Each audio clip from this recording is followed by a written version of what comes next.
perkenalkan, nama saya Felix Franky Gunawan Tambang. Saya mahasiswa IPTS PBSI semester 6. Di sini saya akan mempresentasikan sebuah paper korupsi yang saya simpulkan menjadi sebuah PPT yang dibuat oleh Pak Abdi. Yang pertama adalah latar belakang. Kemajuan suatu negara sangat ditentukan oleh kemampuan dan keberhasilan pembangunan. Ada dua faktor, yaitu sumber daya, yakni orang-orang yang terlibat sejak perencanaan sampai pelaksanaan. Yang kedua ada manusianya. Terminal rendahnya moralitas dan rasa malu, sehingga yang menonjol adalah sikap kerakusan dan kekuasaan. Persoalannya adalah, dapatkah korupsi diberantas? Untuk mengurangi titik rendahnya korupsi di negara ini,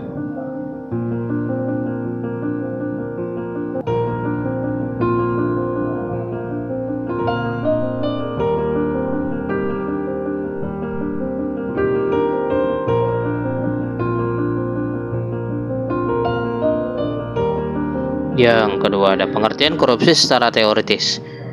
Kata korupsi berasal dari bahasa Latin, yaitu corrupted porten, yang berarti busuk, rusak, menggoyang, dan memutar balik atau mengoyok.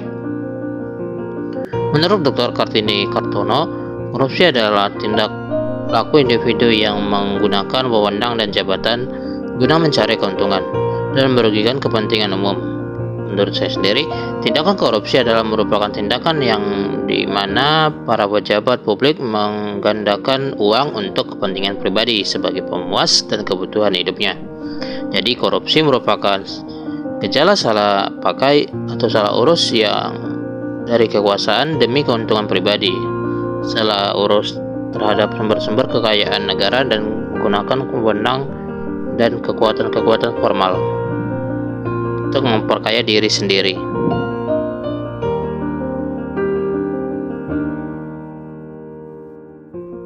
Selanjutnya ada tindakan pidana korupsi dalam perspektif normatif.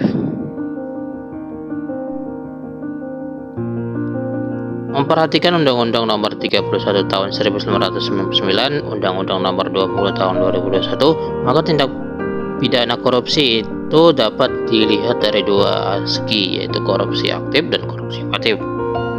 Adapun yang dimaksud dengan korupsi aktif adalah sebagai berikut. Pertama, ada secara melawan hukum memperkaya diri atau orang lain atau korporasi yang dapat merugikan keuangan negara atau perekonomian negara, yang terdapat di pasal 2 Undang-Undang Nomor 31 Tahun 1999. Selanjutnya ada tujuan menguntungkan diri sendiri atau orang lain atau korporasi yang menyalahgunakan kewenangan, kesempatan, dan dapat merugikan keuangan negara ataupun perekonomian negara. Selanjutnya ada memberikan hadiah kepada pegawai negeri dengan mengingat kekuasaan dan kewenangan yang melekat pada jabatan dan kedudukan yang telah diberi dan oleh pemberi hadiah atau gaji atau janji yang dianggap melekat pada jabatan atau kedudukan tersebut. Dapat pada pasal 4 Undang-Undang Nomor 31 Tahun 1999. Selanjutnya ada percobaan pembantuan atau pemufakatan jahat untuk melakukan tindak pidana korupsi. Terdapat di pasal 15 Undang-Undang Nomor 20 Tahun 2001. Selanjutnya ada memberi dan menjanjikan suatu kepada pegawai negeri atau penyelenggara negara dengan maksud untuk berbuat tindakan suatu jabatan yang bertentangan dengan kewajibannya. Selanjutnya ada memberi suatu kepada pegawai negeri atau penyelenggara negara karena atau hubungan dengan suatu pertentangan dengan kewajiban yang dilakukan atau tidak dilakukan oleh jabatannya. Selanjutnya ada memberi atau menjanjikan suatu kepada hakim dengan maksud untuk mempengaruhi keputusan perkara yang diserahkan kepadanya untuk diadili.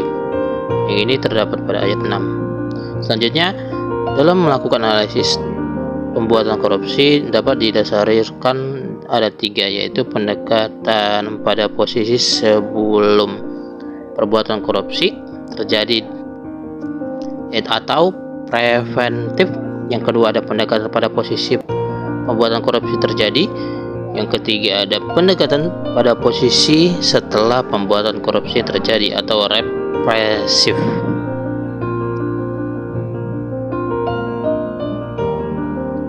Selanjutnya dan yang terakhir adalah abstrak, yaitu kesimpulan dari paper ini. Korupsi adalah suatu tindak perdana yang memperkaya diri yang secara langsung merugikan negara atau perekonomian negara.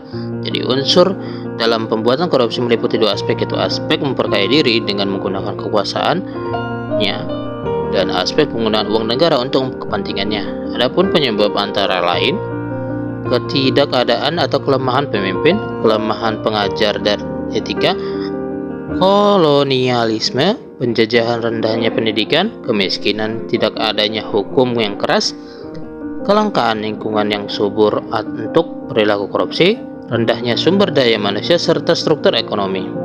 Korupsi dapat diklasifikasikan menjadi tiga, yaitu bentuk, sifat, dan tujuan. Dampak korupsi terjadi di bagian bidang lain, diantaranya bidang demokrasi, ekonomi, dan kesejahteraan negara.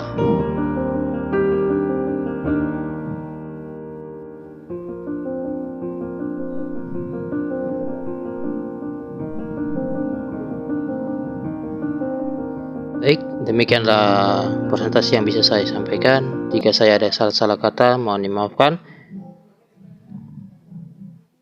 Terima kasih.